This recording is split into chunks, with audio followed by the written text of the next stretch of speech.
അധ്യായം 9. നോഹയെയും പുത്രന്മാരെയും അനുഗ്രഹിച്ചുകൊണ്ട് ദൈവം പറഞ്ഞു, സന്താന പുഷ്ടിയുണ്ടായി പെരുകി ഭൂമിയിൽ നിറയുവിൻ.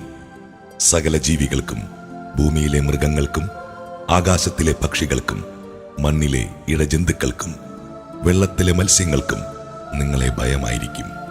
അവയെല്ലാം ഞാൻ നിങ്ങളെ ഏൽപ്പിച്ചിരിക്കുന്നു. ചരിക്കുന്ന ജീവികളെല്ലാം നിങ്ങൾക്ക് ആഹാരമായി തീരും. ഹരിതസസ്യങ്ങൾ നൽകിയതുപോലെ ഇവയും നിങ്ങൾക്ക് ഞാൻ തരുന്നു. എന്നാൽ ജീവനോട് കൂടിയ, അതായത് രക്തത്തോടു കൂടിയ മാംസം ഭക്ഷിക്കരുത്. ജീവരക്തത്തിന് മനുഷ്യനോടും മൃഗത്തോടും ഞാൻ കണക്ക് ചോദിക്കും. ഓരോരുത്തനോടും സഹോദരന്റെ ജീവന് ഞാൻ കണക്ക് ചോദിക്കും. മനുഷ്യരക്തം ചൊരിയുന്നവന്റെ രക്തം മനുഷ്യൻ തന്നെ ചൊരിയും. കാരണം എന്റെ ഛായയിലാണ് ഞാൻ മനുഷ്യനെ സൃഷ്ടിച്ചത്. സന്താന പുഷ്ടിയുള്ളവരായി പെരുകി ഭൂമിയിൽ നിറയുവിൻ. നോഹയോടും പുത്രന്മാരോടും ദൈവം വീണ്ടും അരുളി ചെയ്തു, നിങ്ങളോടും നിങ്ങളുടെ സന്തതികളോടും ഞാനിതാ ഒരു ഉടമ്പടി ചെയ്യുന്നു. അതോടൊപ്പം നിന്റെ കൂടെ പെട്ടകത്തിൽ നിന്ന് പുറത്തുവരുന്ന ജീവനുള്ള സകലതിനോടും, പക്ഷികൾ, കന്നുകാലികൾ, കാട്ടുജന്തുക്കൾ എന്നിവയോടും നിങ്ങളുമായുള്ള എന്റെ ഉടമ്പടി ഞാൻ ഉറപ്പിക്കുന്നു. ഇനിയൊരിക്കലും വെള്ളപ്പൊക്കം കൊണ്ട് ജീവജാലങ്ങളെല്ലാം നശിക്കാൻ ഇടവരുകയില്ല.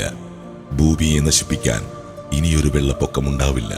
ദൈവം തുടർന്നരുളി ചെയ്തു, എല്ലാ തലമുറകൾക്കും വേണ്ടി നിങ്ങളും സകല ജീവജാലങ്ങളുമായി ഞാൻ സ്ഥാപിക്കുന്ന എന്റെ ഉടമ്പടിയുടെ അടയാളം ഇതാണ്. ഭൂമിയുമായുള്ള ഉടമ്പടിയുടെ അടയാളമായി മേഘങ്ങളിൽ എന്റെ വില്ല് ഞാൻ സ്ഥാപിക്കുന്നു.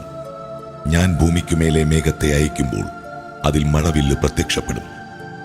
നിങ്ങളും സർവ്വജീവജാലങ്ങളുമായുള്ള എന്റെ ഉടമ്പടി ഞാൻ ഓർക്കും. സർവ്വജീവനെയും നശിപ്പിക്കാൻ പോരുന്ന ഒരു ജലപ്രളയം ഇനിയൊരിക്കലും ഉണ്ടാകയില്ല. മേഘങ്ങളിൽ മഴവില്ല് തെളിയുമ്പോൾ ഭൂമുഖത്തുള്ള എല്ലാ ജീവജാലങ്ങളുമായി ചെയ്ത എന്നേക്കുമുള്ള ഉടമ്പടി ഞാൻ ഓർക്കും. ദൈവം നോഹയോട് അരുളി ചെയ്തു, ഭൂമുഖത്തുള്ള സകല ജീവികളുമായി ഞാൻ സ്ഥാപിക്കുന്ന ഉടമ്പടിയുടെ അടയാളം ഇതായിരിക്കും.